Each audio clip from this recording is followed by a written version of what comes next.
For America, this has been by far the worst week of the coronavirus. Public schools in our area are working behind the scenes to reduce the spread of the illness. The restrictions will remain in place at least until the end of the month. Coordinating operations and prevention systems. The United States has become the first country in the world to record more than 2,000 deaths associated with coronavirus. As sports events get canceled across the country, the question becomes, what's next?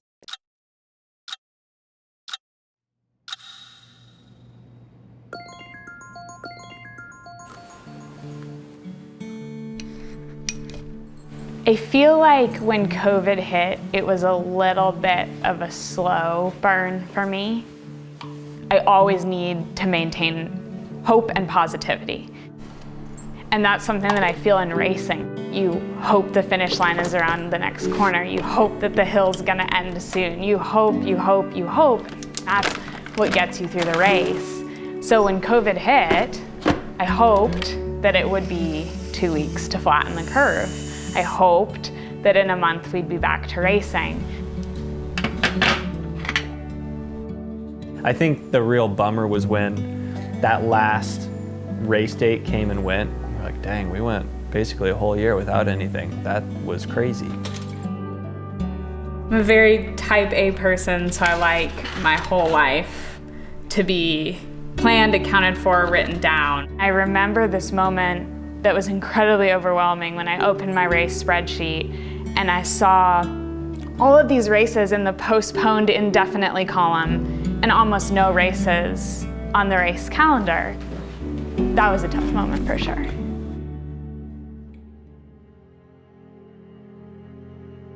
I truly believe that this could be the happiest place on earth right now in this moment.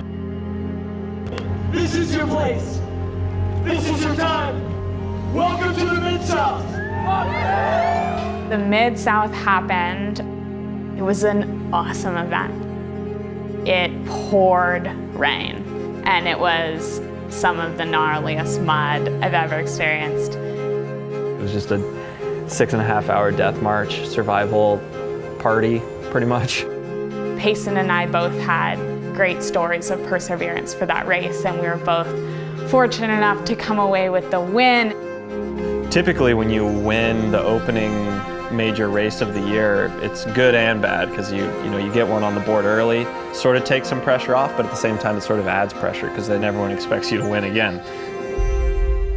Obviously that's not what happened. The last real major race I did was a year ago tomorrow. And I'd say those 365 days have been higher stress than any. Both Payson and Hannah are intrinsically motivated, and they trained hard for the last year with no racing. There was no tapering, preparing, days lost to travel. There was no recovering after races. It really allowed me to day after day after day put in that really hard work. Even though I'm not getting to test myself against other racers at this point, I can get as fired up about a new personal power record or personal best on a climb. It just became much more about the process for me, and the racing is just sort of the cherry on top. My coach always says, train your weaknesses, race your strengths.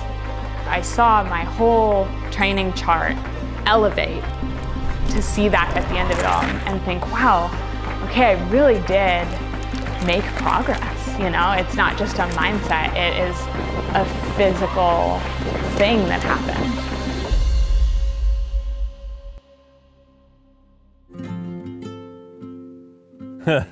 It's quite something.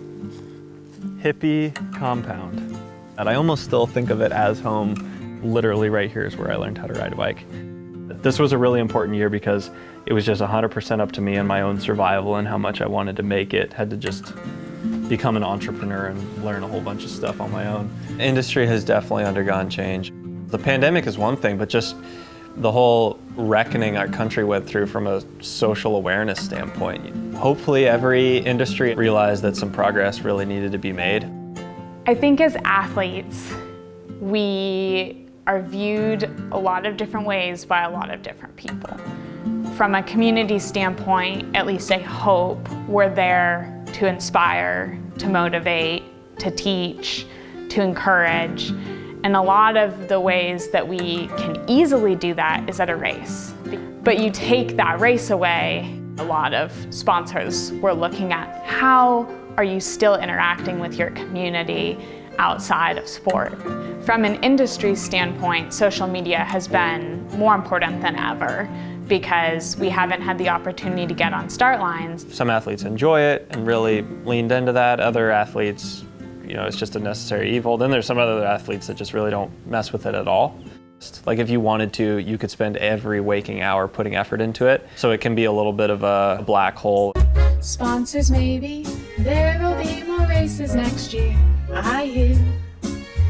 Been training every day, sponsors next year will win a bunch of races, alright. Since the pandemic hit, I think the industry as a whole, so both brands and athletes, ambassadors, have really started to recognize the value of being diversified. Showtime, everybody! Showtime! This is the Adventure Stash with Pace and McKelvin. All of a sudden having a podcast, you can really lean into that and maintain a very beneficial impact for your sponsors, even if there's not racing. Hello and welcome back to the show. This week we have an absolute dream guest. Dream guests. If you want to begin weight training, you might first start with a functional movement. So I have my own coaching business. I coach about 20 athletes that range from age 16 to 60 and from beginner to expert. When COVID first hit, I wondered, well, is coaching going to take a hit as well? But I think as we've seen the outdoor industry boom, watching so many more people get on bikes, I've also had the opportunity to see that in my coaching.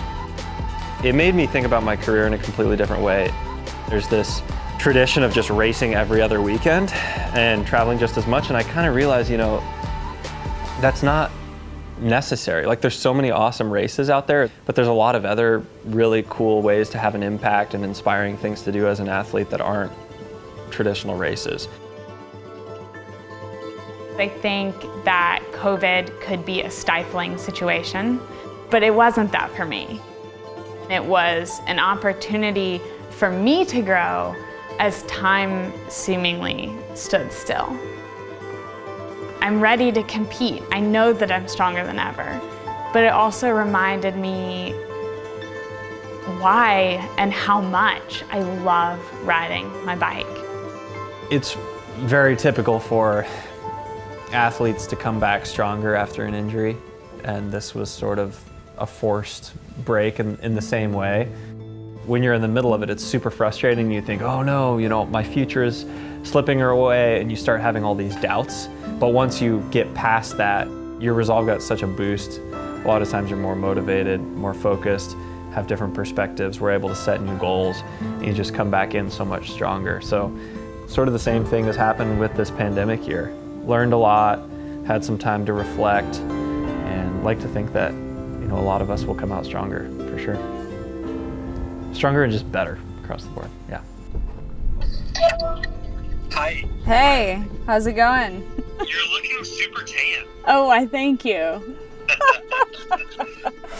So, how's it been out there? It's hard because we like to laugh and joke, sit around and drink a cup of coffee. We haven't been able to do that, but we still have the same laughter virtually. It's all there. And I really believe that's the ethos of the Orange Seal family. It's just being motivated to do your best. Orange Seal, Family Seal, it's in the name. It's a family. It's not just about the results. It's not just about the work. It's not about the posts. It's not about the progress. All of those things are great, but it's about the person. And we genuinely love each other, and we genuinely want the best for each other. 18 up front, 19 in back. Thank you, that was super fast. And I think when you work from that angle, that's actually how you do see the best results. We have hard days, we have hard conversations, But at the end of the day, we're all focused on the same goal. The team has really believed in all that we offer outside of racing. And not only have they stood by our side, they've really been willing to invest in these non-competitive things.